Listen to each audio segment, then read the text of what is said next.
व्यासपीठावर आगमन झाले आपले सर्व सन्माननीय पदाधिकारी आणि राज्यामधून विविध भागातून जिल्ह्यातून तालुक्यातून आलेले सर्व सन्माननीय पदाधिकारी, आपण सत्र पहिलं सुरुवात करतो आहोत. एक 15-20 मिनिटं उशीर झाला. यामध्ये सदस्यांना संघटनेच्या कामकाजाविषयी व इतर काही बाबीविषयी विचार मांडण्यासाठी सर्वांचा सहभाग असावा या उद्देशाने हे विशेष सत्र आयोजित केलेलं आहे. आम्ही आता विनंती केली होती आपल्याला, कधी इच्छुक पदाधिकारी असतील, सदस्य असतील, त्यांनी त्यांची मदत, त्यांची नावं आपले सरचिटणीस टीके गुरव यांच्याकडे द्यावी अशा प्रकारची विनंती केली होती. आणि प्रत्येकाला विचार मांडण्यासाठी त्यांनी इच्छा व्यक्त केली. त्यासाठी साधारणपणे 3 मिनिटं किंवा 5 मिनिटं असा वेळ आपल्याला उपलब्ध करून देण्यात येईल. आम्ही आधी आपल्याला सूचना केली होती की आपलं म्हणणं मोजके आणि मुद्देसूद जर मांडायचं असेल तर वेळेची बचत होईल. काही मुद्दा आपल्याकडे आम्ही मांडला होता आणि लेखी टिकणी जर उपलब्ध करून दिली तर फारच चांगला हा एक विषय सुद्धा आपल्याकडे मांडला होता. त्याच्या अनुषंगाने गतवर्षी आपण काय काय सूचना केल्या आणि त्याचं काय काय अनुपालन झालं, ऍक्शन टेकन रिपोर्ट जो आहे तो आपल्या पुढे आपल्याला सादर केलेला आहे. याच्यामध्ये आपल्याला आढावा देताना मागच्या वेळेस राम गायकवाड दक्षता समिती प्रमुख जालना यांनी सेवानिवृत्तीनंतर कसं वागावं, सेवानिवृत्तीनंतर काय करावे, काय करू नये या संबंधामध्ये उद्बोधन आपल्याला सर्वांनी केलं होतं. हे सायकोलॉजिकल जो होता आणि यावर संघटना ही ऊर्जा स्रोत देणारी आहे अशा प्रकारचा अभिप्राय त्यांनी व्यक्त केला होता. म्हणजे सगळ्यांना एक मार्गदर्शन चांगल्या पद्धतीने केलंय आणि त्याप्रमाणे आपण काम करायचा प्रयत्न करत असतो. ही वस्तुस्थिती आहे.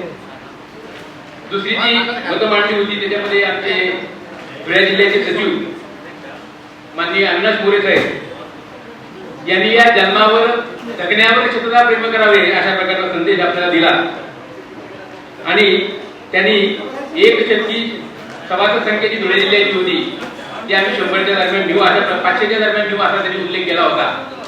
त्यापैकी आता त्यांचे 310 सभासद झालेले वेगळ्या धुळ्यांचे, त्यासाठी आपल्याला व्हॉट्सअप केलं पाहिजे, त्यांच्यासाठी आपण टाळ्या वाजवल्या पाहिजे. त्या म्हणजे अतिशय लिडिंग पद्धतीने काम करणारा हा धुळे जिल्हा आहे. डॉक्टर संजय पाटील यांच्या अध्यक्षतेखाली हा जिल्हा त्या ठिकाणी सध्या कार्यरत आहे. त्यांनी 3 सूचना आपल्याला केल्या होत्या. त्याची पहिली सूचना होती कोषागार कार्याच्या बाहेर संघटनेचे सभासद होण्यासाठी बोर्ड लावावा अशी एक सूचना होती. आपण सर्व जिल्ह्यांना ती सूचना ज्यावेळेस वेगळ्या बैठका आपल्या पुढे झाल्या जिल्हा कार्यकारिणीच्या, त्या बैठकामध्ये हा विषय मांडण्यात आलेला होता आणि सांगितलं होतं त्याचा परिणाम म्हणून सभासद संख्या वाढते अशा प्रकारचा एक हिशोब आपल्या लक्षात आलेला आहे. नंतर पेन्शन विक्रीबाबत त्यांनी एक मुद्दा मांडला होता. पेन्शन विक्रीबाबत सातत्याने शासनाची पत्रव्यवहार करावा असा एक विषय त्यांनी मांडला होता. या बाबतीमध्ये औरंगाबाद उच्च न्यायालयामध्ये आपण याचिका दाखल केलेली आहे 28/11/2015 ला आणि त्या याचिकेच्या बाबतीमध्ये प्रत्येक जिल्हा स्तरावर आपल्याला एक सूचना करण्यात आलेली आहे की न्यायालयाच्या कामकाजाची काय सद्यस्थिती आहे ते पण आपल्याला सांगण्यात आलेलं आहे. आता न्यायालयासाठी आपण अर्जंट केस मेन्शन करून कोर्टापुढे हिअरिंगला यावं अशा प्रकारचा आपला प्रयत्न चालू आहे. नंतर संस्थेचं ओळखपत्र द्यावं अशा प्रकारची सूचना त्यांनी मांडली होती. ओळखपत्राच्या बाबतीमध्ये आपल्याला सांगायचं वाटतं असं की जिल्हाध्यक्ष जे आपले आहेत त्यांना ते अधिकार आहेत. ओळखपत्र कसं द्यावं, कसं असावं, कोणता फॉर्म भरून घ्यावा या संबंधामध्ये सविस्तर मार्गदर्शन एका परिपत्रकाने आपल्याला केलेलं आहे. त्याप्रमाणे जिल्हा स्तरावर आपली ओळखपत्र निश्चित जिल्हाध्यक्षाकडे उपलब्ध होतील, कुठल्याही प्रकारची अडचण नाही. त्यासाठी सुद्धा आपण काम करतो आहे. आता मध्यवर्तीची सुद्धा ओळखपत्र आम्ही तयार करून घेतलेली आहे. तर त्या दृष्टीने आपल्याला कामकाज करता येईल अशी परिस्थिती आहे. त्यानंतर सुधाकर वैद्य जालना जे आहेत त्यांनी 121 सभासद केले. त्यावेळेस संघटनेचं काम चांगलं असून 200 सभासद करण्याचा मानस आहे. जालना जिल्ह्याची संख्या आता 350-400 दरम्यान गेलेली आहे. हे तो एक चांगला जात. आमचे दुसरे औरंगाबादचे सचिव जे आहेत नामदेव मोहिते छत्रपती संभाजीनगर यांनी संघटनेच्या कामकाजाविषयी अतिशय गौरवोद्गार काढले आणि सर्वोच्च न्यायालयात देखील जाण्यामध्ये आम्ही तुमच्या पाठीमागे उभा आहोत असं सांगितलं. माननीय मुख्यमंत्री महोदयांची भेट घ्यावी अशा प्रकारच्या त्यांनी सूचना केल्या. त्याप्रमाणे आपण मुख्यमंत्री महोदयांशी संपर्कात आहोत. आपल्या दुसऱ्या ज्या महिला आहेत श्रीमती सुनंदा दरांडे, सचिव कृतीशील नाशिक यांनी त्यांच्या जिल्ह्यामध्ये काय काय कामकाज केलंय या संबंधाचा आढावा सादर केला आणि कर्मचारी आणि अधिकाऱ्यांच्या संख्येमध्ये चांगली वाढ होते हे सांगितले. आता साधारणपणे 500च्या दरम्यान त्यांचा आकडा गेलेला आहे बरं का. त्यांचे आपल्याला अभिनंदन करणं गरजेचं नाशिक शाखेचे. आपले शुक्ला साहेब यांच्या मार्गदर्शनाखाली काम अतिशय चांगल्या पद्धतीने चालू आहे. नंतर चंद्रकांत नलावडे साहेबांनी त्यावेळेस मुद्दा मांडला, माझं वय 84 वर्ष आहे आणि कृतीशील मुळच आता 85 आहे, त्यामुळं ही कृतीशील मला ऊर्जा देणारी आहे अशा प्रकारची भूमिका त्यांनी मांडली आणि 200 पर्यंत आम्ही नेऊ. त्यापैकी 195 पर्यंत त्यांनी 190 पर्यंत आकडा आणलाय बरं का. म्हणजे रन करताय. सोनलप्रीत पाटील म्हणून आपल्याकडे मुंबईच्या मुख्य प्रवर्तक आहे, त्यांनी सुद्धा सांगितलं की या संघटनेच्या बैठकीला मला खूप आनंद झाला. पूर्वी आपले 11 सभासद मुंबईमध्ये होते, आता 18 सभासद झाले बरं का. परंतु आज ते आजारी असल्यामुळे काही येऊ शकले नाही कारणाला या ठिकाणी लक्षात घेणं गरजेचं. नंतरचे पुढचे मोहन पवार, सर्वांचे आपले आवडते नेते अध्यक्ष कृतीशील ठाणे यांचा तर पहिला सत्कार आहे. राज्यामध्ये 1005 सभा संख्या करणारा एकमेव ठाणे जिल्हा आहे. त्यासाठी तो हँडसअप झालं पाहिजे अशा प्रकारचा मुद्दा मांडला. त्यांनी मुद्दे अशी मांडली की 80 वर्ष व त्यावरील अतिरिक्त पेन्शन मिळणं असा एक विषय आहे त्यांचा. पेन्शन अंश राजकारणाची पुनर्स्थापनेचा विषय मांडला होता. 65, 70, 75 पुढे अतिरिक्त निवृत्ती वेतन मिळावं हा विषय मांडला होता. सर्वांना विधी न्याय विभागाला मेडिकल बिल मिळावे असा विषय मांडला होता आणि आश्वासित प्रगती योजना कनिष्ठ आयोगांना लागू करावी हा विषय मांडला होता. या संबंधामध्ये सांगायला तर हरकत नाही, आपले मोहन पवार, पी.एन. यादव, प्रवीण शेटे अतिशय धुरंधर मंडळी मंत्रालयातले असल्यामुळं आपल्याला दादांची मोठी तारीख मिळवण्यामध्ये अतिशय मोठा सहभाग आपल्याला मिळाला बरं का. पेन्शनर असोसिएशनला पदाधिकारी किंवा राज्यकर्त्याशी संपर्क करण्यासाठीचा जो काही फॉर्म निर्माण होणं गरजेचं असतं तो या मान आपल्या संस्थेला पहिल्यांदा मिळाला कृपा करून लक्षात घ्या. त्यासाठी मोहन पवार साहेब, शेटे साहेब आणि आपले यादव साहेब यांना या ठिकाणी विशेष धन्यवाद आपण या ठिकाणी देणार आहोत. आणि त्यामुळे काय झालं की 7 ऑक्टोबर 2025 ला माननीय नामदार अजित पवार यांच्या अध्यक्षतेखाली मंत्रालयात बैठक झाली आणि त्या बैठकीमध्ये अतिशय चांगल्या प्रकारची चर्चा देखील झाली बरं का. म्हणजे बऱ्याच प्रश्नाला वार्ता देखील फुटले हे सांगायला या ठिकाणी अभिमान आहे. नंतर आमचे दुसरे जे सभासद आहे रावसाहेब चौगुले, हे प्रवर्तक आहे रत्नागिरीचे. ते एकटेच लागतात. 54 सभासद त्यांनी रत्नागिरी देवरूख मध्ये केलेले आहेत आणि सभा विभाग जल विज्ञान प्रकल्पाची बरीचशी प्रलंबित कामे पार पाडलेली आहे. आंतरराष्ट्रीय महिला दिन, चक्रविधी सोशल फाउंडेशन, घटस्फोटित निराधार महिला आणि मुले या संघटनेमध्ये देखील ते कार्यरत आहेत. म्हणून त्या ठिकाणी त्यांचे या ठिकाणी आपल्याला स्वागत करायचं आहे.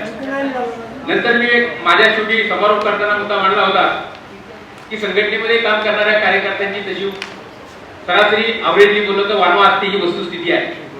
त्यामुळे जे काही पदाधिकारी असतील, जे काही आमचे सन्मानित सदस्य असतील, त्यांनी एखादं काम कार्याध्यक्षाला सांगताना, सेंट्रल कॅबिनेटला सांगताना, मध्यवर्तीला सांगताना थोडंसं काही लिखाण करून दिला, आम्हाला काही शासन निर्णय उपलब्ध करून दिले, काही त्याचा मसुदा तयार करून दिला तर काम अतिशय जलद होईल अशा एक प्रकारचा मुद्दा आपण या ठिकाणी व्यक्त केला होता.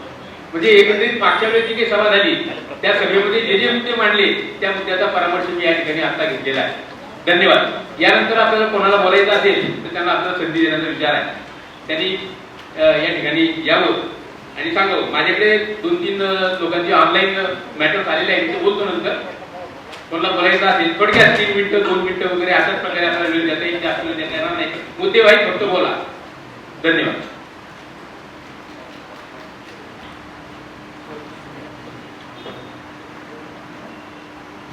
माझ्याकडे एक प्रेझेंटेशन झालेली आहे ती म्हणजे प्राध्यापक सर्जेराव मते सर, राहता तालुका, यांनी 4 मुद्दे मांडलेले आहेत. ते काही या मुद्दे आपल्या मनात पण असतील ते पण क्लॅरिफाय होईल, मी परत वेळ जाणार नाही.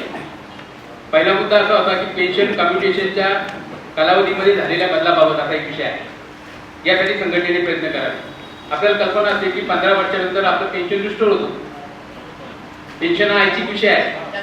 कम्प्युटेशन ऑफ पेन्शन हा ऐच्छिक विषय असल्यामुळं 15 वर्षानंतर पेन्शन रिकूप होतं. ते 10 वर्ष 3 महिने वेगळ्या कोर्टाने जे निकाल दिलेले आहेत त्याच्या अनुषंगाने ती कार्यवाही करण्यासाठी त्यांनी विनंती केली. याबाबत औरंगाबाद उच्च न्यायालयामध्ये आपली केस दाखल झालेली आहे आणि त्या केसचं कामकाज चालू आहे. तो विषय आपण शासनाकडे 2 ते 3 वर्ष सातत्याने मांडला होता.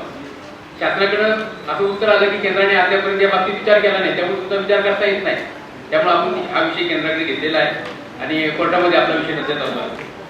दुसरा मुद्दा एक काल्पनिक वेतनवाढ मिळेबाबत. 2014 6व्या वेतन आयोगामध्ये जी लोक आली, ज्या लोकांचं पीक चेंज झालं त्याच्यानंतर साधारणपणे जुलैमध्ये इम्प्लिमेंट आपलं ड्यू होतं. जुलैपासून 6 महिन्याचा कालखंड झाल्यानंतरचा जो पुढचा कालखंड आहे, समजा जानेवारी, फेब्रुवारी, मार्च, एप्रिल, मे वगैरे या काळात जर लोक रिटायर झाले त्यांना एक नोशनल पे द्यावं असा एक कोर्टाने निर्णय दिलेला आहे. म्हणजे आपण तो कोर्टाचा निकाल आहे, तो निकाल आपल्याकडे उपलब्ध आहे. याच्या अनुषंगाने त्यांनी असा मुद्दा मांडला की यासाठी काय करता येईल. त्यातला पहिला महत्वाचा मुद्दा असा आहे की बऱ्याच लोकांना असं वाटलं एका केसमध्ये कोर्टात हा निकाल लागल्यामुळं सगळ्याच लोकांनी वेगळ्या खात्यातल्या वेगळ्या सहवर्ग निहाय संघटनांनी अशा प्रकारचं लोकांचं कॉन्ट्रिब्युशन करून हा विषय चालवलेला आहे. बरं का, लक्षात घ्या, आपल्याला कोर्टात गेल्याशिवाय गत्यंतर नाही. यासाठी संस्थेने जो पहिला निकाल लागला त्या निकालाच्या अगेन्स्ट राज्याच्या मुख्य सचिवांना पत्र लिहिलेलं आहे आणि त्यांना सांगितलं की या बाबतीमध्ये हा कोर्टाचा निकाल आहे. 6व्या वेतन आयोगामध्ये जे काही तुम्ही लिहून दिलेलं होतं आम्हाला वेतन संरचनेमध्ये त्याप्रमाणे निकाल दिलेला आहे, तो तात्काळ सगळ्यांना लागू करावा अशा प्रकारची आपण विनंती केलेली आहे. ते शासनाकडे प्रकरण विचाराधीन आहे. मुंबईमध्ये या विषयाची संपर्क केल्यानंतर असं लक्षात आलं याविषयी शासन सुप्रीम कोर्टामध्ये जायला निघालेले, लक्षात घ्या, अपील करणार आहे. त्याच्यामध्ये काल्पनिक वेतनवाढीमध्ये 1963 नंबर हायकोर्ट कोल्हापूरचा निकाल जो लागला तो निकाल या ठिकाणी साईड केलेला आहे. या संबंधामध्ये काही आमदार आणि खासदार यांच्या मार्फत देखील आपल्या काही संघटनांनी पत्रव्यवहार सुरू केला, बरं लक्षात घ्या. त्याच्यामध्ये सुधाकर आडिवाळ नागपूर शिक्षक मतदारसंघाचे आहेत, आमचे सत्यजित तांबे नगरचे आहेत, विधान परिषद सदस्य आहेत, अजूनही 2-3 आमदार खासदारांनी एक प्रश्न पाडले, काही खासदारांनी पण लिहिलेलं आहे, बरं काही लक्षात घ्या. म्हणजे सरकारवर दडपणाचं काम आपण करतोच आहे, तरी सुद्धा सरकारची भूमिका हायकोर्टाच्या केसवर नेमकी काय आहे, आपल्याला ते पुढे जात आहे असं एकंदरीत दिसतंय. तोपर्यंत थोडंसं वाट पाहावं लागेल, हे आपण लक्षात घेणं गरजेचं आहे. काही नको आहे त्याच्यामध्ये, आपलेच पैसे जातील आणि परत थांबावं लागेल आपल्याला. त्याच्यानंतरचा एक त्यांनी मुद्दा मांडला की तालुका स्तरावर आम्हाला नाडी परीक्षण आरोग्य शिबिरे आयोजित करण्यासाठी परवानगी द्या. राहता तालुका तालुका राहता जिल्हा अहिल्यानगर आपल्याला कल्पना असेल तर त्या प्रकारचे शिबिर आपण घेतोय, त्याप्रमाणे त्यांची कार्यवाही आपण करणार आहोत. त्यानंतर जिल्हा पुरस्कार प्राप्त माध्यमिक शिक्षकांना एक वेतन वाढ मिळण्याबाबतचा प्रश्न मांडलेला आहे. सरकारचा आरएडीचा जो निर्णय आहे ग्रामविकास विभागाचा, त्याच्यामध्ये प्राथमिक शिक्षकांना ज्यावेळेस ज्या दिवशी आद्य शिक्षक पुरस्कार घोषित केला जातो जिल्हा परिषदेमार्फत त्याच दिवशी त्यांना एक इन्क्रीमेंट दिलं जातं, त्या दिवशी ऍडिशनल इन्क्रीमेंट दिलं जातं. तसं माध्यमिक शिक्षकांना दिलं जात नाही असं यांचं म्हणणं आहे. यांना आपण विनंती केलेली आहे या संबंधामध्ये तुमचे प्रचलित माध्यमिक शिक्षक विभागाचे शासन निर्णय असतील, परिपत्रक असतील, ते परिपत्रक आपल्याकडे द्या आणि प्राथमिक शिक्षकांना ज्या पद्धतीने लागू केलं जातं त्याच पद्धतीने लागू करावं ही आपण सरकारला विनंती करणार आहोत. हे पण लक्षात घ्या. हे 4 मुद्दे आपल्याकडे आलेले होते. त्याच्या अनुषंगाने दुसरा एक मुद्दा आपल्याकडे धुळ्याकडनं प्राप्त झालेला आहे. त्या मुद्द्यामध्ये त्यांनी काहीतरी 2-3 मुद्दे आपल्याला संस्थेला सांगितले की याच्यामध्ये सुधारणा होणं गरजेचं आहे वगैरे वगैरे दाखवतो. त्यांनी जो पहिला मुद्दा मांडला त्या मुद्द्यामध्ये असं सांगितलं त्यांनी की आपल्याकडे जे काही सभासद फॉर्म आहे त्याच्यामध्ये वार्षिक सभासद, त्याच्यामध्ये आजीवन सभासद, त्याच्यामध्ये आश्रयदाता सभासदाचे 3 भाग केलेले आहेत. त्यामुळे आपला संभ्रम होतो. त्यासाठी एक क्लॅरिफिकेशन इश्यू करा अशा प्रकारचा मुद्दा त्यांनी मांडला. त्याचं क्लॅरिफिकेशन आपण देऊन टाकू. कारण वेगळा सभासदीचा प्रत्येकसाठी वार्षिकसाठी वेगळा, आजीवनसाठी वेगळा, आश्रयदातीसाठी वेगळा असं करणं काही सायस्कर ठरणार नाही. हा एक मुद्दा त्याचा आहे. 2 नंबरचा मुद्दा असा आहे की त्या सभासद जो फॉर्म आहे त्या फॉर्मवर डाव्या बाजूला एक फोटो लावण्यासाठी एक जागा असावी अशा प्रकारचा एक मुद्दा त्यांनी मांडलेला आहे. त्या संस्थेचा सभासद कोण आहे तो आयडेंटिफाय करणारा पाहिजे अशी त्यांची भूमिका आहे. त्याही बाबतीमध्ये आपण कार्यकारी विचार करून त्यालाही मान्यता देऊन टाकून जे काही फाटका अडचणीचा आहे त्याचा काही भाग त्याच्यामध्ये नसणार. म्हणजे एकंदरीत त्यांनी 2-3 सजेशन्स आपल्याला दिल्या होत्या. दुसरी महत्वाची एक सजेशन त्यांनी की पावती पुस्तका म्हणजे सेंट्रलकडनं आपल्याला देतो मध्यवर्तीकडनं प्रत्येक जिल्हा शाखेला. त्या ठिकाणी पावत्या फाडल्यानंतर त्या जिल्हा शाखेचं नाव त्या ठिकाणी उपलब्ध होत नाही. त्यामुळे तुम्ही प्रत्येक जिल्हा शाखेने त्यांची शिक्के तयार करून घ्यावी, गोल शिक्का तयार करावा आणि तो शिक्का मारावा त्याच्यावर.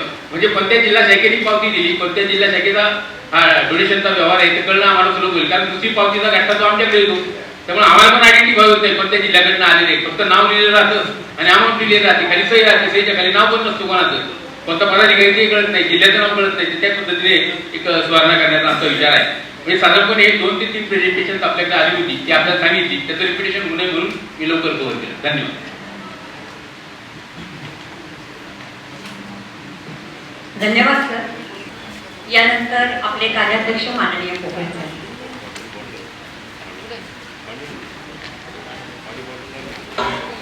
आपले काही अध्यक्ष महोदय आलेले आहेत.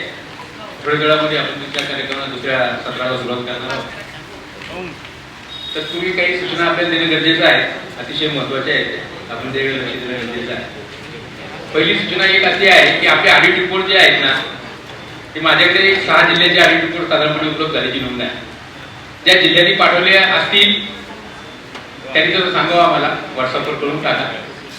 ज्या जिल्ह्याचे पाठवायचे राहिले असतील त्यांनी पाठवून द्या. माझ्याकडे प्राप्त झालेले ऑडिट रिपोर्ट आहे. अहिल्यानगर, पुणे, शिरूर, मालेगाव जिल्हा, मालेगाव शहर, अमरावती. बाकीच्या जिल्ह्यांचे ह्या वर्षाचे ऑडिट रिपोर्ट उपलब्ध झाले नाही. आपल्याला स्टॅच्युटरी प्रमाणे मंथ ऑफ जुलैपर्यंत आपल्याला या ऑडिट रिपोर्टचं कंपारिजन करायचं, चार्टर्ड अकाउंटकडे ऑडिट रिपोर्ट द्यायचे, मध्यवर्ती संस्था आणि इतर सगळे जिल्हे असं कंबाईन करून आपण ऑडिट रिपोर्ट तयार करतो. बरं का, लक्षात घ्या. त्यामुळे एखादा जिल्हा म्हणून की माझं न्यायालयात काय फरक पडतो तुमच्याला, तर काही जिल्ह्याकडनं ते ऑडिट रिपोर्ट उपलब्ध होत नाही. फक्त 6 जिल्ह्याचे झालेले आहेत. ज्यांचे जे राहिले असतील त्यांनी कमीत कमी एक आठवडाभरामध्ये तरी आम्हाला ऑडिट रिपोर्ट न चुकता पाठवून द्यावे. बरं का, लक्षात घ्या. आपल्याला सांगण्याचा उद्देश असतो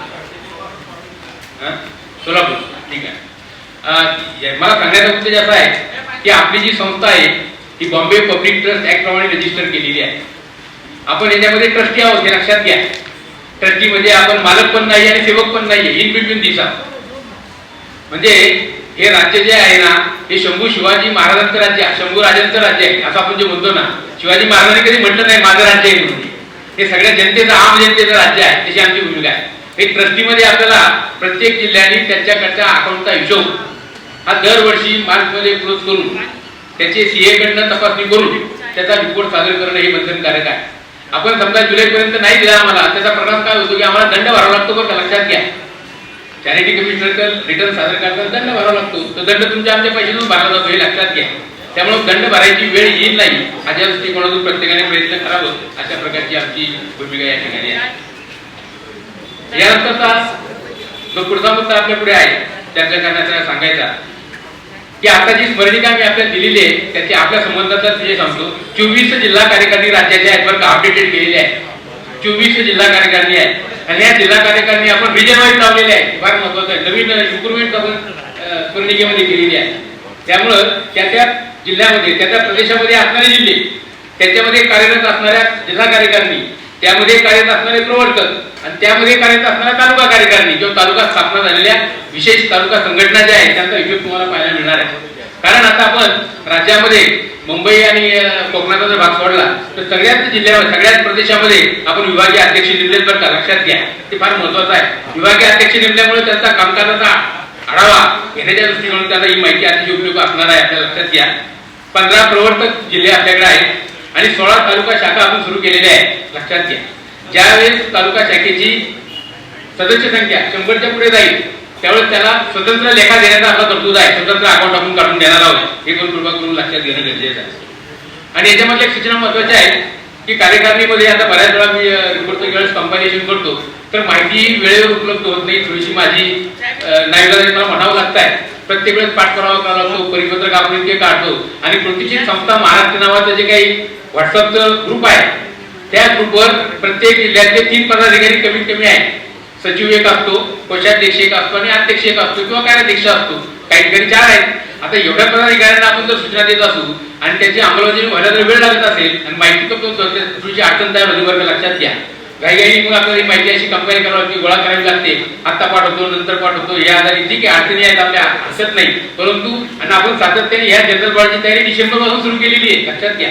डिसेंबर, जानेवारी, फेब्रुवारी प्रत्येक वेळेस आम्ही आपल्याला अर्जवानी विनंती केलेली आहे की ह्या तुमचा सहभाग नोंदवा. त्याच्या पाठिंब्याची भूमिका अशी आहे की आपल्याकडनं, लोकांकडनं, सदस्याकडनं प्रशासन चाललं पाहिजे आणि तुमच्या अडीअडचणी आम्हाला कळल्या पाहिजे अशा प्रकारची आमची भूमिका सातत्याने असते. पण काही लक्षात घ्या, याच्यामध्ये कुठल्याही प्रकारचा विचार असत नाही. आज तुमच्या आणि माझ्या दृष्टिकोनातून एक महत्वाचा विषय सांगणं गरजेचं आहे. या निमित्ताने आपले पेन्शन आता बंद होण्याची वेळ आलेली आहे, किंबहुना कमी होण्याची वेळ आलेली आहे, किंबहुना मेंटेन होईल करण्याची शाश्वती राहिलेली नाही. अशा परिस्थितीत आपण सापडलेलो आहे. मी प्रत्येक जिल्ह्याचे दौरे केले, फक्त कोकण प्रदेश विभाग आणि मुंबईचा दौरा माझा राहिलेला आहे. त्यामुळे त्याची माफी मागतो. त्या राज्यामध्ये फिरणं वगैरे एवढं काही होत नाही. पण सगळे जिल्हे आम्ही अमरावती रिजन, नागपूर रिजन, आमचे डीडी साहेब आहेत, देशमुख साहेब, त्यांच्या सहकार्याने पार पाडला. औरंगाबाद रिजन सुद्धा आमचे दांगर साहेब आहेत, नंतर कांबळे साहेब आहेत, त्यांच्या सहकार्याने औरंगाबाद रिजन पूर्णपणे संपवला. मराठवाडा रिजन, नाशिक रिजन आमचे बांबळे साहेब आहेत, त्यांना बरोबर घेतलं, त्यांच्याकडनं तो संपुष्टाचा. म्हणजे जिथे जिथे शक्य होईल त्या ठिकाणी प्रयत्न झाला. फक्त मुंबई आणि कोकण रिजन राहिलेला आहे, तो आता या पावसाळ्यामध्ये आपण करायचा विचार आहे. त्यामुळं आजच्या दुपारच्या मीटिंगमध्ये 1-2 महत्वाचे 3 मुद्दे आपल्याकडे असणार आहेत. पहिला म्हणजे आता वित्त विधेयक जो पास झालेले आहे 2025, जे 26 मार्च 2025 ला प्राप्त झालं केंद्रामध्ये आणि त्याच्यामुळे डिस्क्रिमिनेशन झालंय. जुने पेन्शनर आणि नवीन पेन्शनर केंद्र सरकारला अबळीत अधिकार अशा ठिकाणी मिळालेले आहेत त्याचा विचार करणं आपल्याला गरजेचं असते. चर्चा होणार आहे त्याच्यावर. 2 नंबरचा विषय त्याही पुढे असा सांगितले की 8व्या वेतन आयोगाचं नावच नाही. ओल्ड पेन्शन स्कीम घेणारी जी माणसं आहेत ना त्याचा उल्लेखच नाही साहेब. मग उल्लेख कशाचा आहे त्याचा विचार केला तर त्यांनी सांगितले unfunded balance with the non contributory pensioners अशा प्रकारचा काही शब्दप्रयोग केलेला आहे. त्यासाठी सरकारला उपाययोजना सुचवा अशा प्रकारची तरतूद त्याच्यामध्ये आहे. ती सुद्धा आपल्याला अन्यायकारक आहे बरं काही लक्षात घ्या. त्या अनुषंगाने काय केलंय आपण पंतप्रधान महोदयाला 2दा पत्र लिहिलेली राज्यातल्या सर्व खासदारांना एक मसुदा पाठवणार आहोत आपण आणि त्यांच्याकडून सुद्धा पत्र केंद्रापर्यंत जाण्याचा प्रयत्न करणार आहोत. आणि या संबंधामध्ये महत्वाची जी चर्चा आहे national association of the central government pension association जे आहे त्यांनी जो दावा दाखल केलेला सुप्रीम कोर्टामध्ये आता 657/2025 चा त्या दाव्याविषयी सुद्धा दुपारच्या जनरल बॉडीमध्ये चर्चा होणार आहे. त्यामुळं हे अतिशय महत्वाचं आहे. प्रत्येक जण सभासद झाला पाहिजे की हेच बळ हे आपण या ठिकाणी सातत्याने मान्य केलं पाहिजे. त्याला पर्याय दुसरा काही शिल्लक नाही बरं लक्षात घ्या. कारण आपण एकत्र जर आलो तरच काहीतरी काम होणार आहे. इंडिफरंट राहिलो तर होणार नाही. आपल्याबरोबर कर्मचारी आहेत कर्मचाऱ्याबरोबर अधिकारी पण आहेत पण प्रत्येकाने काहीतरी वेळ दिला पाहिजे. आपण बऱ्याच वेळा म्हणतो म्हणजे प्रत्येकाने वेळ देणं गरजेचं आहे. जे तुमच्या माझ्यासारखे तुमच्या शेतकरी वेळ दिला पाहिजे. 2 नंबरचा ज्यांच्याकडे आर्थिक परिस्थिती बरी त्यांनी मोठ्या मनाने मदत केली पाहिजे. मोठे मन दाखवलं पाहिजे ते पण दाखवणं गरजेचं आहे. आणि तिसरा महत्वाचा मुद्दा असा की जी हुशार माणसं आहेत आपल्याकडची की ज्यांनी आता बरेच प्रश्न मांडले आपल्याकडून या हुशार माणसांनी शासनाचे जे त्याचा कच्चा मसुदा अशा गोष्टी आमच्याकडे दिल्या पाहिजे. आता एकटा कोकणी नावाचा माणूस किंवा डायसवर काम करणारी माणसं सगळंच काही सर्वज्ञ नाही आपण. त्यामुळं तुमच्या ज्ञानाची तुमच्या अनुभवाची आणि तुमचं जे काही स्वतःचं इंटेलिजन्स आहे तुमचं बुद्धिमत्ता आहे त्याचा फायदा करून घेण्यासाठी तुम्ही आमच्याबरोबर राहावर काही लक्षात घ्या. केवळ मध्यवर्तीने काही केलं नाही किंवा करायचं राहिलं असं म्हणण्यापेक्षा तुम्ही जर मदत केली तर ते काम थोडंसं लवकर होईल आणि त्याचा परिणाम भविष्यामध्ये सर्वांमध्ये आपल्याला पाहायला मिळणार आहे. असे अनेक प्रश्न आपण सोडवण्याचा प्रयत्न केले आहे. दुपारच्या आता जनरल बॉडीमध्ये रिव्ह्यू त्याचा होणार आहे. नंतर उद्घाटन समारंभामध्ये सुद्धा अध्यक्ष महोदय आढावा देतील. आपल्याला भाषणामध्ये त्यांचा उल्लेख होईलच बऱ्याच गोष्टी काय काय झाल्या त्या संबंधामध्ये मी जास्त या ठिकाणी बोलणार नाही. आम्ही एक परिपत्रक काढलेलं आहे इथे नाही माझ्या मनावर जिल्हा कार्यकारिणीमध्ये काम करणारे जे पदाधिकारी आहेत त्यांनी कोणकोणती कामं करावीत हे आपण लिहून दिले बरं का. चक्क जॉब चार्ट तयार केलेला आहे. त्या जॉब चार्टचं अनुपालन करण्याची गरज आहे. काही ठिकाणी काय होतं की अध्यक्ष एकटाच काम करतो किंवा कार्यकारी अध्यक्षच काम करतो सचिव काम करत नाही जाऊ द्या असं काही दुर्लक्ष होतं बरं का. तसं काही करू नका. सगळ्यांनी एकत्र बसून काम करायचं आहे. हे आता आपल्याला ही आघाडी जी आहे ना आघाडी बरोबर अध्यक्ष इंजिन आहे. इंजिनच्या पाठीमध्ये डबे पण बरोबर घेऊन जायचे आहेत आपल्याला. त्यामुळं ते परिपत्रक आम्ही 10/5/23 काढलेलं आहे. सगळ्यांचे वाकावं परिपत्रक क्रमांक 13 आहे. कार्यकारी मंडळाचे पदाधिकारी आणि त्यांची कामे स्पष्टपणे लिहून दिलेलं आहे. कारण ज्यावेळेस मागे सरांनी दांगड सरांनी हा प्रश्न विचारला नंतर भांबळे सरांनी विचारला आम्हाला तुम्ही आता विभागीय अध्यक्ष केलं म्हणजे आमचं काम काय रोल काय असतं नेमका तो रोल सुद्धा आपण डिफाईन करून दिला बरं का आणि त्यांच्यामध्ये समाधान व्यक्त केलेलं आहे. हा एक मुद्दा आपण घेणं गरजेचं आहे. नंतर बऱ्याच वेळा गोष्ट दुसरी अशी आहे की कार्यकारी मंडळाची कामं काय असतील कार्यकारी मंडळाचा कार्यकाळ कसा असेल पदाधिकाऱ्यांची संरचना कशी असणार आहे यासाठी बैठका कशा घ्याव्यात या संबंधामध्ये विशेष सूचना आपण दिलेल्या आहेत. त्या सूचनाचं सुद्धा अनुपालन करणं गरजेचं आहे. त्या सूचना आपण परिपत्रक क्रमांक 20 8/10/23 परिपत्रकात दिलेल्या आहे. आपल्या क्वेश्चनरीमध्ये आपली ज्या हे आहेत याच्यामध्ये त्या अपेक्षित आहे की कृपा त्यांनी ध्यानात घेणं गरजेचं आहे. त्या सगळ्यात महत्वाचा मुद्दा असा की संस्थात्मक संलग्नता हा विषय मी सांगूनच टाकतो आता ही महत्वाची गोष्ट आहे. आल्यानंतर तोपर्यंत कंटिन्यू करतो. आपल्याला संस्थात्मक संलग्नतेविषयी मी बोलत होतो. आपण आपला आजीवन सभासद करण्याकरता 1010 रुपये द्यावी फी अशा प्रकारची आपली संस्थेचं धोरण आहे. पण हे करण्यासाठी बऱ्यापैकी वेळ लागतो असं आमच्या लक्षात आलेलं आहे. आणि प्रत्येकाच्या खिशातून 1010 रुपये काढणे काही सोपं काम नाही. ही माणसं इतकी हुशार आहेत की शेत घालू देत नाही आपल्याला. आता देतो मग देतो नंतर देतो विसरलो माझा फोन पे ऑपरेट होत नाही गुगल पे होत नाही नातवाला विचारावं लागेल सुनील काय काय सांगतात मजेशीर मुद्दा आहे. म्हणून आम्ही आता विचार केला दांगड टाकण्याच्या प्रेरणेतून एक विषय पुढे आपल्याकडे आहे. याला बऱ्यापैकी वेळ लागणार असल्यामुळं आपण संस्थात्मक संलग्नता देणार आहोत हे लक्षात घ्या. म्हणजे आपल्या विचाराची समज असणाऱ्या इतर खातेनी तालुका लेव्हलला जिल्हा लेव्हलला इव्हन राज्यस्तरावर काम करणाऱ्या संघटना की ज्या संघटना संस्था अधिनियमाप्रमाणे रजिस्टर झाल्या आहेत ज्यांना चॅरिटी कमिशनरची मान्यता मिळाली आहे अशा संघटनांना आपल्याला संलग्न करायचं आहे. त्यांच्या कामकाजामध्ये कुठल्याही प्रकारचा आपला हस्तक्षेप असणार नाही. त्यांचं काम ते इंडिपेंडंट करतील. त्यासाठी त्यांनी फक्त आपल्याला प्रत्येक प्रति सभासद 100 रुपये आपल्याला निधी द्यायचा आहे. आणि पहिल्याच वर्षी फक्त एकदा संघटना संलग्नता फी भरायची आहे ती सभासद संख्येच्या प्रमाणात असणार आहे. त्याप्रमाणे आपण 3 आपल्याकडे प्रपोजल सध्या राज्यामध्ये आज ऑनगोईंग आहे पाईपलाईन मध्ये प्रपोजल आहे. पहिलं प्रपोजल जे आहे महात्मा फुले कृषी विद्यापीठ राहुरी, म्हणजे पुण्यामध्ये त्यांची संस्था आहे, त्या संस्थेचे 3,500 सभासद आहेत. 10 जिल्ह्यामध्ये संस्था कार्यरत आहे. बरं का, त्यांच्याशी आपला पत्रव्यवहार चालू आहे. त्यांचा जनरल बॉडीचा ठराव आला आपल्याला काम करता येईल. दुसरं जे आहे वसंतराव नाईक कृषी विद्यापीठ, की ज्या ठिकाणी दांगड साहेब ज्या ठिकाणी शिकले, पोस्ट ग्रॅज्युएट झाले, त्या ठिकाणच्या संस्थेने सुद्धा आपल्याला संमती दर्शवलेली आहे. त्यांचा ठराव आल्यानंतर त्यांना सुद्धा आपण संलग्न करून घेणार आहोत. तिसरी एक संघटना आपली याची आहे कनिष्ठ स्थापत्य अभियांत्रिकी सहाय्यक संघटना, पदोन्नत कनिष्ठ अभियंता संघटना. तिचे साधारणपणे 950 मेंबर्स आहेत. ते सुद्धा आपल्याला संलग्न होण्याच्या मनस्थितीत आहेत आणि ते करतो असे म्हणाले त्यांचे अध्यक्ष, ते सुद्धा होणार आहे. त्यामुळे आपल्या पदाधिकाऱ्यांनी तालुका स्तरावरच्या, जिल्हा स्तरावरच्या ज्या संस्था असतील आणि ज्यांना आपलं अफिलिएशन मान्य असेल त्या लोकांना आपल्याला संस्थात्मक संलग्नता घेणं गरजेचं आहे, की जेणेकरून भविष्यामध्ये आपली सदस्य संख्या वाढेल, एक मोठा दबावगट तयार होईल आणि शासनाकडनं काम करून घेणं सोयीचं होईल. अशा प्रकारची एक संकल्पना माझ्या मनात आहे. त्यानंतर त्यांनी सुद्धा आपल्याला त्यांनाही संस्थात्मक संलग्नता घेण्याविषयी आजच्या मीटिंगमध्ये विषय आपला बिगर सभासद करून घेण्याचा तो आपण विचार करूया. त्यानंतर एक आपल्याला मुद्दा मांडलेला आहे की पावती पुस्तकं आम्ही इश्यू केलेली आहे. आतापर्यंत बरीच पावती पुस्तकं इश्यू झालेली आहे. त्या पावती पुस्तकांचा हिशोब आमच्याकडनं मिळाली किती, त्याप्रमाणे वापर किती झाला, शिल्लक किती राहिले आणि जे काही वापर झाला त्याच्याप्रमाणे त्याचा हिशोब आपल्याला द्यायचा आहे. सभासद फी किती मिळाली, रोज फी किती मिळाली, डोनेशन किती मिळाले आणि त्या महिन्याच्या अकाउंटला तो हिशोब झालाय का, अशा प्रकारचं एक महत्वाचं परिपत्रक आम्ही काढलेलं आहे. त्या बाबतीमध्ये सुद्धा आपल्याला कार्यवाही पूर्ण करायची आहे, की सगळ्यांनी या ठिकाणी करावं अशा प्रकारचा मुद्दा आहे. नंतर आपण एक दुसरं परिपत्रक असं काढलेलं आहे की जिल्हा कार्यकारिणी कशा प्रकारे कामकाज करावं, त्यांचे वित्तीय अधिकार काय, प्रशासकीय कामकाज कसं असेल, कायदेशीर बाबी कशा हाताळाव्यात या संबंधामध्ये सुद्धा आपण मार्गदर्शन सूचना केलेल्या आहेत. तर या बाबतीत 33 नंबरचं परिपत्रक काढलेलं आहे आपण, ते पण या ठिकाणी काम करायचं आहे. त्याच्यानंतर स्वयंमूल्यांकन अहवाल प्रपत्र ही चांगली योजना सर्वांच्या तुमच्या सहकार्याने आपण सुरू केलेली आहे. दर वर्षाच्या शेवटी आपल्याच पदाधिकाऱ्यांनी काय काम केलं त्याचं स्वयंमूल्यांकन करून घ्यावं आणि त्यांनी ठरवावं कुठे नवीन पदाधिकारी कोणते यायचे, मीटिंगला येतच नाही, जात नाही आणि रिप्लेसमेंट सातत्याने झालं पाहिजे, कार्यरत संघटना राहिली पाहिजे. अशा प्रकारचा एक मुद्दा आपल्याला या ठिकाणी आम्ही दिलेला आहे. आंतरराष्ट्रीय महिला दिन सादर करण्याविषयी एक परिपत्रक आपण मध्यंतरी काढलेले आहे. प्रत्येक जिल्हा स्तरावर आणि मध्यवर्ती स्तरावर आंतरराष्ट्रीय महिला दिन साजरा झाला पाहिजे याही दृष्टिकोनातून कार्यवाही केली आहे. सभासद नोंदणीची कार्यपद्धती नवीन विकसित केली सर आपण. प्रत्येकाला नंबर त्या जिल्हा कार्यालयाचा आयल्या नंबर असेल तर I1, I2, I3, चांगली असेल तर 6-1, 7-2, 7-3 म्हणजे unique identification of that number असलं पाहिजे. तर त्या तो सभासद त्या आयडेंटिफिकेशननेच काम केला पाहिजे. अशा प्रकारची भूमिका आपली या ठिकाणी महत्वाची आहे, की जेणेकरून आपल्याला जास्तीचं चांगलं काम करता येईल असा एक माझा प्रयत्न आहे. तर हे सर्वसामान्य जे काही थोड्याशा उणीवा आपल्या सगळ्यांच्या आहेत त्या करण्याचा प्रयत्न केला आहे. प्रत्येकाने तन मन धनाने जितकं शक्य होईल तितकं काम करायचा प्रयत्न करणं गरजेचं आहे. हे शेवटी काम परमेश्वराचं ईश्वराचं काम आहे, हे तुमचं माझं वैयक्तिक कोणाचं काम नाही. कृपा करून ध्यानात घ्या. अधिकारी आणि कर्मचारी सारखीच माणसं आहे. मी सांगितलं मागे बोललो होतो की साधारणपणे रिटायरमेंट झाल्यानंतर आपल्या अधिकाराची कवच कुंडल याची निघून गेलेली आहे.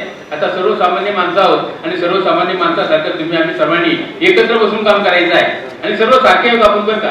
शेवटी आपला नंबर पण ठरलेला आहे, कुठं जाईल ते पण ठरलेला आहे. त्यामुळं तिथं काही बुद्धिभेद करण्याची गरज नाही. त्यामुळं प्रत्येकाने तन मन धनाने जर काम केलं तर संस्थेच्या कामामध्ये निश्चित चांगली वाढ होऊ शकेल अशा प्रकारचा मुद्दा या ठिकाणी मी म्हणतो. संस्थेच्या कामकाजाचा आढावा देणं या ठिकाणी संपन्न ठरलं. आज अखेर सर 24 जिल्हा शाखा राज्यामध्ये कार्यरत झालेले आहेत. 15 जिल्ह्यामध्ये मुख्य प्रवर्तकाकडून काम केलं जातं आणि 16 तालुक्याला तालुका शाखा स्थापन झाल्या. आज अखेरची सभासद संख्या जी आहे सर, आश्रयदाता सभासद 14 आहे राज्यामध्ये, आजीवन सभासद 5,673 आहे, वार्षिक सभासद 732 आहे, अशी 6,419 आपली संख्या आहे. गतवर्षी ती 4,359 होती. त्याच्या हिशोबाने विचार केला तर 2,007ची वाढ झालेली आहे, म्हणजे 50% सरासरी वाढ झालेली आहे. आणि याच्यामध्ये एक महत्वाचा मुद्दा मगाशी मी सांगितला, त्याच्या संस्थात्मक संलग्नता हा विषय जर आपण हाती घेतलेला आहे. दांगड साहेबांच्या प्रेरणेने हा विषय पुढे आला आणि त्यामध्ये पाईपलाईन मध्ये 3 प्रपोजल्स आपल्याकडे आहेत. पहिलं प्रपोजल जे आहे वसंतराव नाईक कृषी विद्यापीठ यांच्याकडे 3,500 अधिकारी कर्मचारी आपल्याकडे संलग्न होऊन जिल्ह्याचा जीविका ठराव देखील झालेला आहे असं सांगितलं. अजून कागद आपल्याकडे आले. 2 नंबर महात्मा फुले कृषी विद्यापीठ राहुरी, त्याचं पुण्याला पेन्शनर ऑफिसर आहे, त्यांचे 3,300 सभासद आहेत. ते सुद्धा आपल्याला संलग्न होऊन इच्छितात. कागदपत्राची पूर्तता वगैरे चालू आहे त्याच्यावर. 3 नंबरची संस्था स्थापत्य अभियांत्रिकी सहाय्यक पदोन्नत कनिष्ठ जनता संघटना, नागपूरला हेडक्वार्टर आहे त्याच्यावर. रिजनल लेवलला त्यांच्या कार्यकारिणी वगैरे आहे. तर त्यांची सुद्धा आपल्याला शब्द दिलेला आहे की ते सुद्धा आपल्या बरोबर आहे. माझ्या मते गायकवाड साहेबांनी मध्यंतरी आपल्याला एक सूचना दिली की आमची IAS मंडळी आहे स्पेशली रिटायर झालेली ती पण आपल्याला संलग्न करूया असं पण त्यांनी सांगितलं. बरं का, फार मोठा मिळतो आहे. आणि जिल्ह्यामध्ये इतर महसूल खात्याच्या संघटना सुद्धा आपल्याला संलग्न होऊन लागल्यात तर बरं का, त्यांना सुद्धा विषय पटायला लागलेला आहे. मध्यंतरीच्या काळामध्ये कोकण आणि मुंबईचा दौरा जर सोडला तर बाकीच्या पूर्ण महाराष्ट्राचा फेरा झाला, तर माझा पूर्ण प्रवास झाला. या प्रवासामध्ये असं आपल्या लक्षात आलं ही जी पेन्शन आहे तर त्या पेन्शनवर घाला घातलेला आहे सरकारने. पेन्शनचं मिळतो किंवा कसा कमी होईल का जास्त होईल किंवा मिळणारच नाही याबाबत साशंकता तयार झालेली आहे. भविष्यामध्ये काय घडेल याचं आपल्याला प्रेडिक्शन करता येत नाही.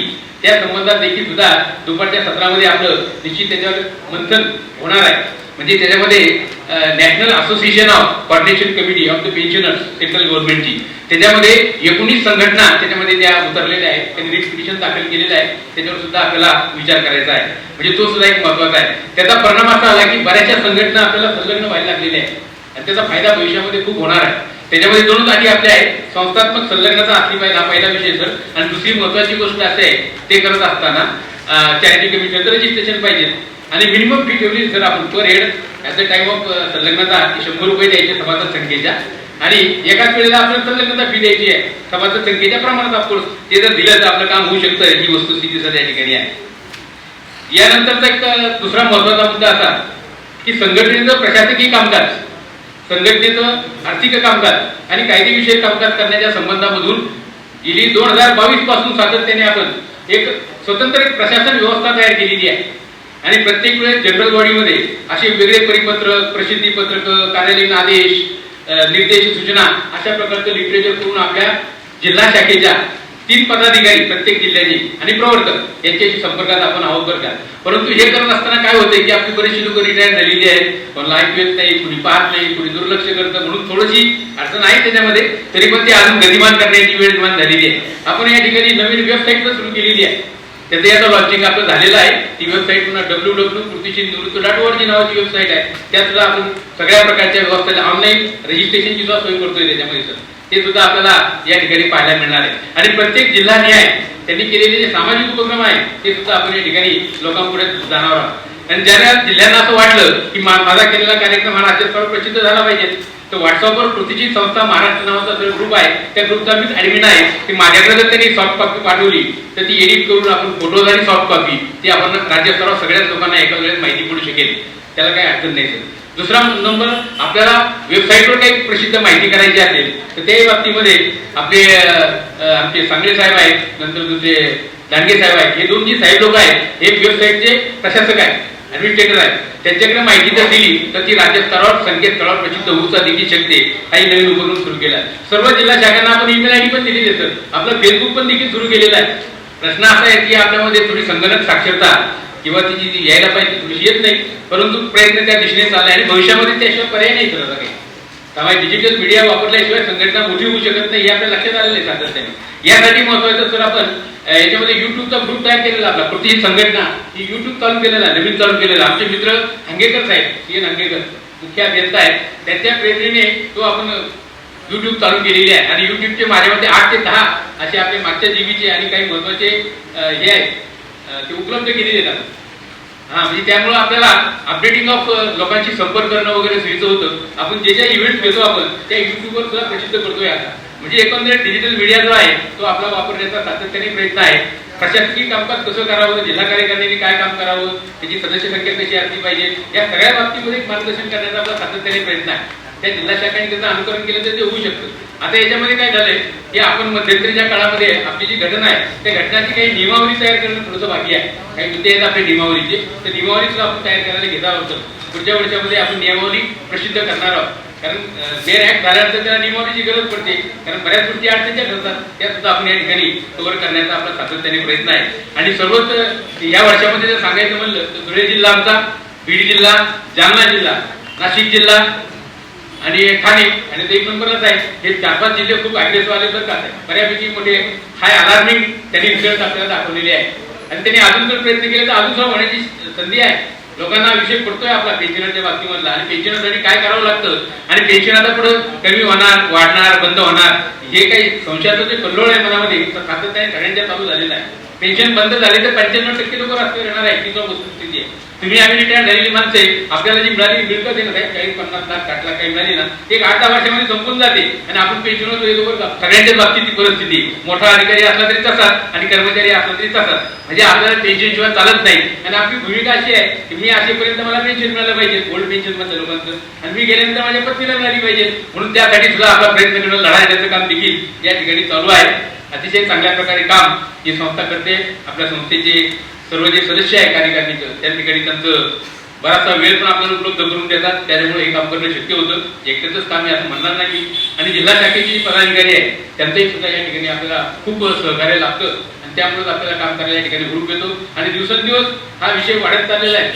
म्हणजे आता जर तुम्ही याच्यामध्ये स्मरणिकेमध्ये जर ब्राउचर पाहिलं तर जिल्हा शाखेचे पदाधिकारी, आपण ते एकमेकांचे सगळ्यांचे पदाधिकारी नाव, सचिव, सहसचिव, अध्यक्ष, दुसरे अध्यक्ष ते पण दिलेले आहेत, कशाध्यक्ष, सहकोषाध्यक्ष यांची नावं दिली, नंबर पण दिले. सर मध्यवर्तीच्या पदाधिकाऱ्यांचे पण नंबर दिलेले आहेत, ते सुद्धा एक अतिशय महत्वाचं आहे. इव्हन प्रवर्तक असेल, प्रवर्तकांचे पत्ते पण दिले, त्यांचे पण नंबर दिलेले आहेत, की जेणेकरून काम करताना हे आपलं मॅगॅझिन किंवा स्मरणिका गेल्यानंतर समोरच्याला निश्चित त्याचा फायदा होईल, आणि संघटना वाढीच्या दृष्टिकोनातून सातत्याने आपल्या सर्वांच्या मार्गदर्शनाखाली आमचे प्रयत्न चालू आहेत. आणि या दृष्टिकोनातून आपण सर्वांचं सहकार्य घेतोय. अजून एक गतिमान होण्याची भविष्यात गरज आहे, फार संख्या कमी आहे. राज्यामधल्या ज्या काही छोटीशी ज्या रिटायर्ड संघटना आहेत, तर 3 संघटना मोठ्या आहेत. पुरण मुंबई पेन्शन असोसिएशन आहे, तिची 1.25 लाखाच्या दरम्यान साधारणपणे स्ट्रेंथ आहे. त्यातले 5,000 गेले, 1,10,000 वगैरे, तर त्याप्रमाणे कमीच आहे ती.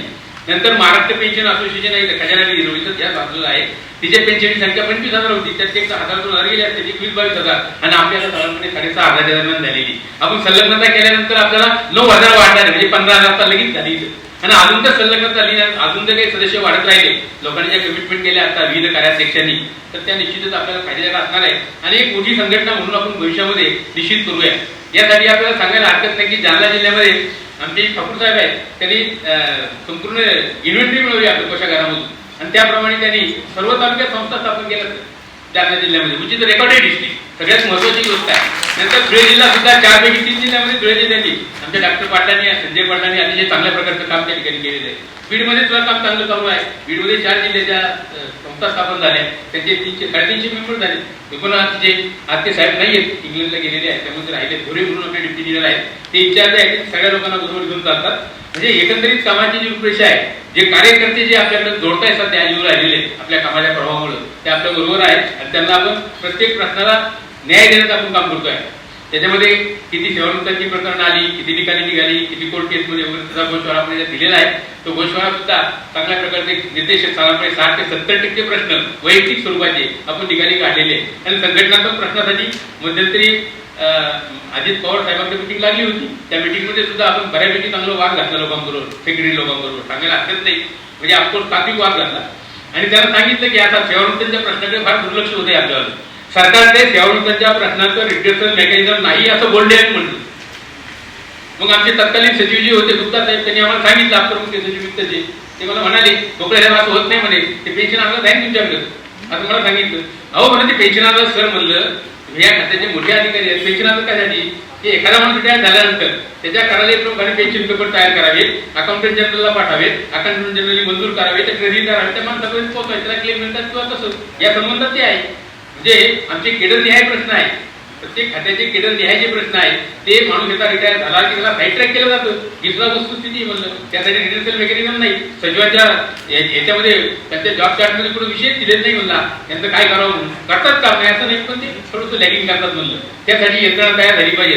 सुदैवाने आपण एवढा मॅटर परस्यू केल्यानंतर दादानी सांगितलं, त्या आपण त्याच्या गप्पा समजली, त्यांचं म्हणणं बरोबर आहे. मग त्यांनी सांगितलं, आणि खुल्लर समिती आली, बक्षी समिती आली, त्यांनी आतापर्यंत काही समितीचं अजून इम्प्लिमेंटेशन झालं नाही, तर त्याचं काय करायचं आम्ही, असाही प्रश्न त्यांना विचारला. म्हणजे या सगळ्या बाबीचा परामर्श केल्यानंतर दादाने ते मान्य केलं बरं का. पण सुदैवाने आपल्या दुर्दैवाने त्यानंतर निधन झालं, आणि त्या माइंड मीटिंगमध्ये तो विषय आला नाही. त्यासाठी परत जरा हे करावं लागणार आहे. सगळ्यांचं सहकार्य या ठिकाणी अपेक्षित आहे. मी बरंच बोलेल, आपल्याला फारसं बोलायचं नाही, वेळ कमी आहे, त्यामुळे मी आपली रजा घेतो. जय हिंद, जय महाराज, जय संघ. आणि तिला पुढे लिहिलेलं आहे, त्याच्यानंतर ते 4 महिन्याला यथावकाश निर्णय करतो. काय कठीण आहे यार, म्हणजे सरकारला इतकी काय अडचण आपली ती मला समजत नाही. म्हणजे यायचं ते मनमोकळपणे त्याचा आढेवेळी घेत द्यायचं, आणि जोपर्यंत आपण एकच येत नाही ना तोपर्यंत ते होणार नाही. बरं लक्षात घ्या, हा डीएचा निर्णय ना 3 नंबरचा मुद्दा तुम्हाला त्या सुक्कनकर समितीमध्ये शरद पवार साहेब असताना जो झालेला आहे तो रेकॉर्ड केलेला आहे तो निर्णय केंद्रामध्ये ज्या ज्या फॅसिलिटी लागू होती तुम्हाला केंद्र सरकारच्या कर्मचाऱ्यांना अधिकाऱ्यांना ज्या ज्या लागू होती त्या राज्याला यथावकाश आम्ही लागू करण्याचा प्रयत्न करणार आहोत असं स्पष्ट म्हटले. त्या तुम्हाला लागू होती. आपण तुम्ही लक्षात घ्या आपली बाळगपणाची रजा जी होती आपल्याकडे स्टेट गव्हर्नमेंटला 3 महिने दिली पूर्वी 6 महिने दिली सॉरी. त्याच्यानंतर केंद्राने जी वाढवलं आता 6व्या वेतन आयोगामध्ये 1.5 वर्ष 5 वर्ष केलं बिनपगारी केल्या बरंच काही केले हक्काची रजा विशेष रजा वगैरे असं मंजूर करून 1.5-5 वर्षासाठी राजपत्रित अधिकारी महासंघाचा अध्यक्ष असताना सरकारपुढे गाणं गावं लागलं आणि सरकारने अतिशय उशिरा 10 ते 12 वर्षांनंतर सुट्टी मंजूर केली. म्हणजे केंद्राने दिलेल्या ज्या सवलती आहेत त्या राज्याला लागू कराव्या या बाबतीमध्ये राज्य सरकार बराच वेळा उदासीन असतं. त्यामुळे हा मुद्दा लक्षात घ्या की पेन्शनरच्या हिताला बाधा येणारं जे काही सध्या फिनान्स बिल आलेलं आहे 2025चं 8वा वेतन आयोग आलेला आहे. 8वा वेतनाच्या टीओआर वाचा त्या टीओआरचं जर बारकाईने वाचन केलं तर केंद्राने केंद्राला ते नाकारायचं आहे. कारण 18% तुमच्या वेतनावर पगार खर्च होतो त्यात खासदार आले आमदार आले आणि तुमचा नॉन प्लॅन एक्सपेंडिचर देखील आला काही लक्षात घ्या आणि तो खूप खर्च होतो असं दावा करायचा आणि त्यामुळं राज्याला केंद्राला त्या पैशाचं रिटर्न काहीच मिळत नाही. आता तुम्हाला कॅपिटल आउटले ज्यावेळेस सरकार बाजारामध्ये नवीन योजना आणतं ना त्याच्यामधून काहीतरी मिळतं पण तरी भलं होतं त्याच्यावर मी बोलणार नाही तपशीलवार जायचं नाही मला त्याच्यामध्ये तसं इथं भलं व्हायचं काय तुम्ही काही देत नाही ना आपण पेन्शन मिळालं असं काहीतरी केलं तर होऊ शकतं पण तसं काही होणार नाही लक्षात घ्या. त्यामुळं सरकार आपल्याला साईड ट्रॅक करायला लागलेले अशी माझी पूर्ण मनामध्ये भूमिका आहे. पहिला महत्वाचा मुद्दा 2005 सालामध्ये केंद्राने 2004 राज्याने 2005 सालापासून नवीन एंट्रंट जी काही लोक येतील अधिकारी त्यांना पेन्शन बंद केलेलं आहे. पेन्शन नाही मग त्यासाठी काय आणलं एनपीएस आणलं पीपीएस आणलं नंतर महाराष्ट्राने आणखी वेगळ्या योजना आणली. हे सगळं डोक्याची शक्कल व्हायला कार्यक्रम जेव्हा आणि त्या जर योजना जर बारकाईने जर अभ्यास केला आपण तर आपलं असं लक्षात येईल तिथं कुठल्याही प्रकारची गॅरंटी नाही. म्हणजे रिटायर झालेल्या माणसाला पेन्शन मिळेल सरकार म्हणतं हे दिलं ते दिलं 10 वर्ष सर्व्हिस झाली 20 वर्ष झाली हे देऊ ते देऊ अजून देण्याची सरकारवर वेळ आलेली नाही. ज्यावेळेस वेळ त्यावेळेस सरकार पाहून केलं काय करायचं अशी भूमिका राज्यकर्ते घेतात पण काही लक्षात घ्या नेहमी असं साधारणपणे ठरतं. त्यामुळं आपण त्यांच्यावर फारसं लक्ष द्यायची गरज नाही. म्हणजे केंद्र सरकारवर दबाव आणणं आणि त्यासाठी आपण रिजॉइंडर दाखल करणं किंवा इंटरव्ह्यू करणं ही काळाची भविष्यात गरज असणार आहे असं माझं वैयक्तिक मत आहे. ते जर आपण करू नाही शकलो तर हे राज्य सरकार काहीच देणार नाही. केंद्राने दिलं नाही तुम्हाला तरी काय द्यायचं आम्ही अशी भूमिका राज्य सरकारे परस्पर घेऊ शकतात पण काही लक्षात घ्या. त्यामुळे आपण थोडासा याचा गांभीर्याने विचार करावा अशी माझी आग्रहाची विनंती आहे. धन्यवाद. काहीतरी आपल्याला रिक्वायरमेंट आपल्याकडे मिळाली पाहिजे हा महत्वाचा विषय. त्याच्यामध्ये आपल्या नियमाप्रमाणे काय होतं की 1000 रुपये आपल्याला स्थायी निधीमध्ये गुंतवायचे म्हणजे त्याचं व्याज इथे जिल्हा कार्यकारिणीने वापरायचं. आम्ही आता प्रस्ताव मांडला पहिल्यांदा तात्पुरतो आपला असं होतं की आपल्याला ज्या जिल्हा कार्यकारिणी स्वतःची उत्पन्नाची साधने विकसित करतील त्यांनी त्यांच्या निव्वळ उत्पन्नाच्या 20% आम्हाला द्यायचं आणि 1000 रुपये त्यांनी त्यांच्या अकाउंटला ठेवा. परंतु तसं काही व्यवहाराने होत नाही. काही प्रकरणामध्ये काही लोकांना असं वाटतं की नाही आम्ही आमची स्वतःची उत्पन्नाची साधने क्रिएट करतो मग तुम्हाला पैसे द्यायचे आमचे नरवडे सरकार त्या विचारायचे आहे शुक्ला साहेब त्या विचारायचे ठीक आहे हरकत नाही. शेवटी आपल्याला संस्था चालवण्यासाठी आपण मध्यवर्ती संस्था ही मोठी संस्था आहे आणि तिच्या सिस्टम्स येतात आपल्या रँचेस त्यांनी असा एक निर्णय घेतला पाहिजे त्याच्यामध्ये की मध्यवर्ती संस्था चालेल कशी. आज मध्यवर्ती संस्थेमध्ये काम करणारे पदाधिकारी माझ्या माहितीप्रमाणे म्हणजे स्वतःच्या पॉकेटमधून खर्च करतात. फक्त जे काही दौरे स्पेशली जे रिजनचे दौरे होतात ते त्याच्यामध्ये आम्ही पेट्रोलचं डिझेलचं बिल घेतो म्हणजे माहिती कुठल्याही प्रकारे खायचा कार्यक्रम आम्हीच करतो ज्यांना आम्ही कोणाला मागत नाही. म्हणजे ह्या परिस्थितीमध्ये जिल्हा कार्यकारिणीने असा विचार निर्णय घेतला पाहिजे की बा संघटना चालवण्यासाठी किंवा मॅनेजर प्रशासकीय वर्क करावं लागतं आपल्याला वेगळ्या मिटिंगला जावं लागतं बरंच काही खर्च येतो आपण नाही तो खर्च कसा करणार आपण हा एक महत्वाचा विषय त्याच्यामध्ये. त्यामुळे त्या बाबतीमध्ये निर्णय घेताना आपण सांगितलं की तुम्हाला जे निव्वळ उत्पन्न मिळेल त्या निव्वळ उत्पन्नाच्या 20% द्या. ज्यांनी साधने विकसित केली नाही ज्या संस्थांनी जिल्हा कार्यकारिणी त्यांनी मात्र त्यांच्या 1000 मध्ये आपल्याला 20% द्यावे आणि यथावकाश त्यांनी निंबस करावे यथावकाश उत्पन्नाची साधने विकसित करावी अशा प्रकारची आपली भूमिका आहे. शेवटी तुम्ही उत्पन्न मिळवल्याशिवाय बळकटीकरण जर यायचं असेल तर जिल्हा कार्यकारिणी मध्यवर्ती सशक्त होण्यासाठी त्यांनी उत्पन्नाची साधनं शोधली पाहिजे. यासाठी परिपत्रक क्रमांक 7 आपण जर वाचावं येतात त्याच्यामध्ये 15 उपाययोजना दिलेल्या आहेत. मी त्याचा सगळ्यांचा उल्लेख करणार नाही कारण वेळ काढता येईल त्याच्यामध्ये सगळ्या उपाययोजना दिलेल्या आहेत काय काय करता येईल. आता मी नाडी परीक्षणाचं काम करतो मी 20% देऊन टाकतो काही माझ्याकडे पैसे द्यायला काही हरकत नाही. शेवटी संस्था चालेल कशी मुख्य त्याला पर्याय जरा काहीच नाही. शिरूरवाले जे मिळतात पुण्यावाले जे मिळतात बाकीचे लोक देतच असतात नाही असं भाग नाही तर थोडासा मोठा विचार नाशिकनी करावा असं आमचं मत आहे.